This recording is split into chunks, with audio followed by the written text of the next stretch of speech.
Welcome to the Sapna zoom schooling channel. नमस्कार मित्रांनो, मी रवींद्र. आज आपण इयत्ता 9वीचा गणित भाग 1चा 6वा धडा अर्थनियोजन याच्यातील संकीर्ण प्रश्न संग्रह 6 मधला प्रश्न 6वा सोडवणार. मित्रांनो, याच्या आधीच्या सर्व प्रश्नांसाठी मी वेगवेगळे व्हिडिओ बनवलेले आहेत आणि जर तुम्ही ते व्हिडिओ पाहिले नसतील तर तुम्ही सपना झूम स्कूलिंग चॅनलवरती जाऊन प्लेलिस्ट सेक्शनमध्ये जाऊन इयत्ता 9वीची गणिताची प्लेलिस्ट पाहू शकता. आता इथे जो प्रश्न दिलाय ना, हा थोडासा वेगळा दिलेला आहे. ओके, कैलासच्या उत्पन्नाच्या 85% इतका खर्च होत असे, त्याचे उत्पन्न 36% वाढले, तेव्हा त्याचा खर्च पूर्वीच्या खर्चाच्या, बघा ही ओळ लक्षात ठेवा, पूर्वीच्या खर्चाच्या 40% वाढलं. बघा, उत्पन्न जे वाढलंय ते पूर्वीच्या उत्पन्नापेक्षा 36% वाढले आणि खर्च जो वाढलाय तो पूर्वीच्या खर्चापेक्षा 40% वाढलाय. ओके, तर त्याची आता होणारी शेकडा बचत काढा.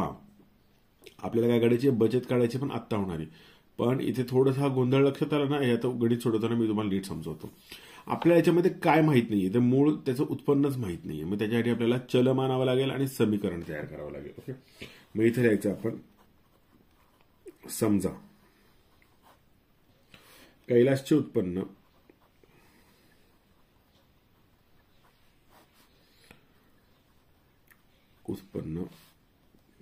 रुपये X आहे. ओके, बघा आता आपल्याला समीकरण तयार करता येईल, कारण आपण काय केलं, आता X हे त्याचं उत्पन्न मानलेले. ओके, मग पहिली अट काय, तर कैलासच्या उत्पन्नाच्या 85% इतका खर्च होत असे.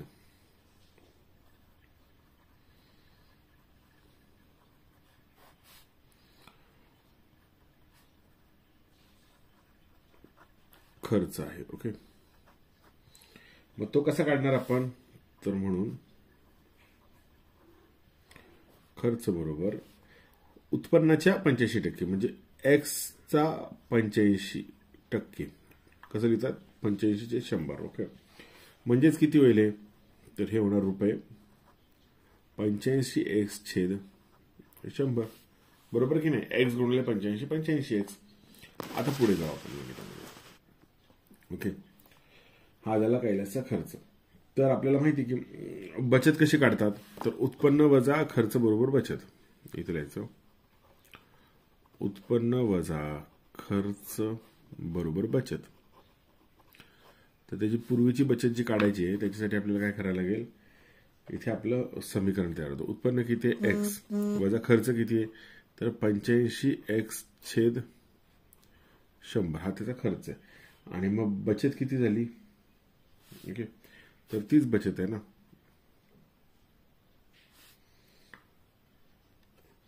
आपण इथे असं करूया की बचत बरोबर उत्पन्न वजा खर्च. आता ह्याला अजून सोपं करता येईल का, तर करता येईल. बघा, इथे याचा छेद काय 1 आहे की नाही.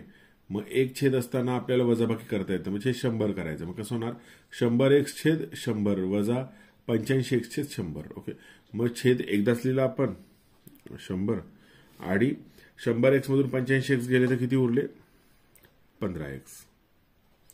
बरोबर, ही काय झाली, त्याची बचत झाली आपली. ओके, चला पुढे जाऊ आता गणितात.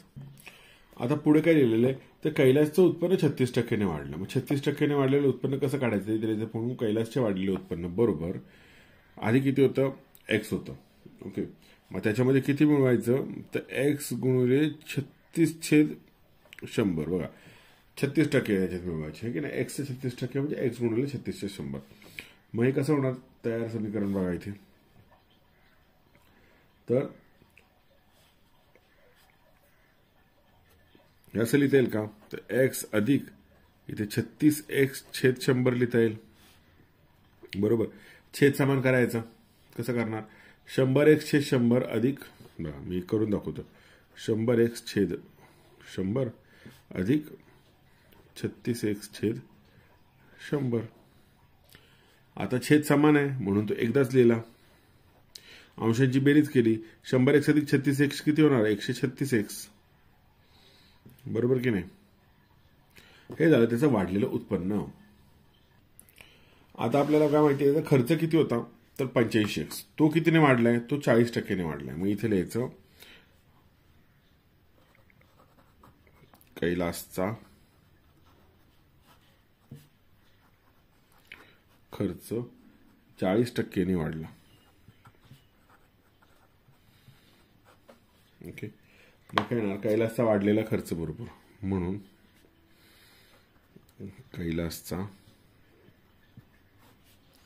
वाढलेला खर्च बरोबर किती येणार? पहिला किती होता खर्च? तर 85x/100. ओके, मग अधिक किती झाला? तर 85x/100 आणि गुणिले 40% म्हणजे 40/100. बरोबर. आता हे कॅल्क्युलेशन पूर्ण करायचं आपल्याला. मग काय होणार बघा, तर हे 40% काढायचे याचे आपण आधी. मग कॅल्क्युलेशन करायचं आपण आता. हे 85x/100 हे असेच ठेवू आपण अधिक. आता 100 किती होतं बघा? हे 85 गुणिले 40 किती होतात माहिती आहे ना? 3400x. छेद 100 गुणिले 100 किती होणार? हे करण्याची गरज नाहीये, फक्त हे 0 कापायचे आपल्याला. म्हणजे उरलं काय आपल्याकडे? तर 34x. इथे काय उरतं? तर 85x/100 अधिक 34x/100. ओके, कारण हे 2 शून्य आणि हे 2 शून्य कट झालेले आहेत. आलं लक्षात? हे आपलं उत्तर मिळतं आपल्याला. आता 85 अधिक 34 किती होतात? तर ते होतात 119x/100. बेरीज करताना छेद एकदाच आपण लिहिणार. ओके, बरोबर. काय मिळालं? 119/100 हे उत्तर आपल्याला मिळालेलं आहे कैलासचा वाढलेला खर्च याचं. आपल्याला काय करायचं आता? कैलासची आत्ताची बचत. ओके, मग इथे लिहायचं कैलासची आताची बचत.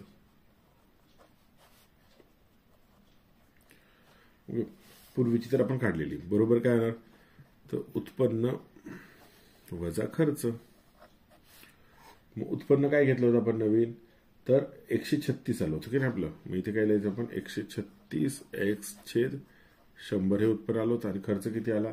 तर 119x/100. ओके, हे सोडूया आपण. छेद एकदाच लिहायचा. ओके, 136 मधून 119 गेले तर उरले किती? 17x. बरोबर. हे काय मिळाली? हे नवीन बचत मिळालेली. ओके, तर मग शेकडा बचत काढायची आता शेकडा बचत. ओके, मग इथे लिहायचं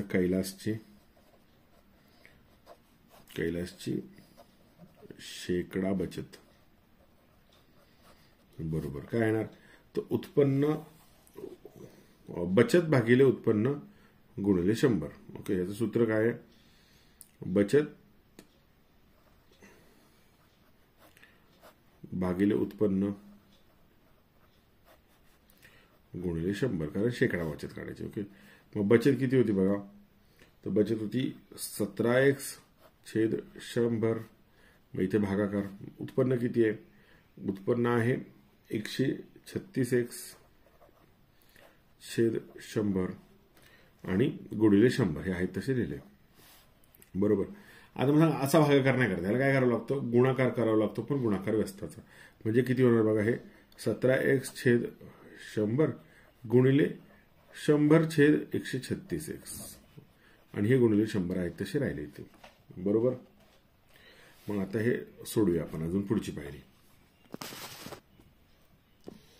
तर इथे बघा, हे या 100ला हे 100 कट झाले आणि 17x आणि 17x/8 136x. मग उरलं काय? तर 100/8. ओके, मग 8ने जर 100ला भाग लावला कसं लावलं? 8 × 8. मग उरले किती? 2. मग 8 दुने 16.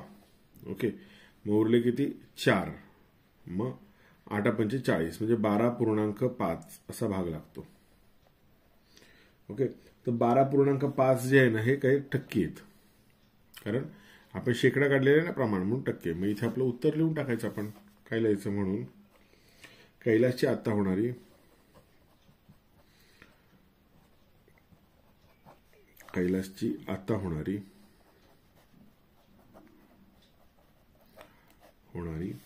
शेकडा बचत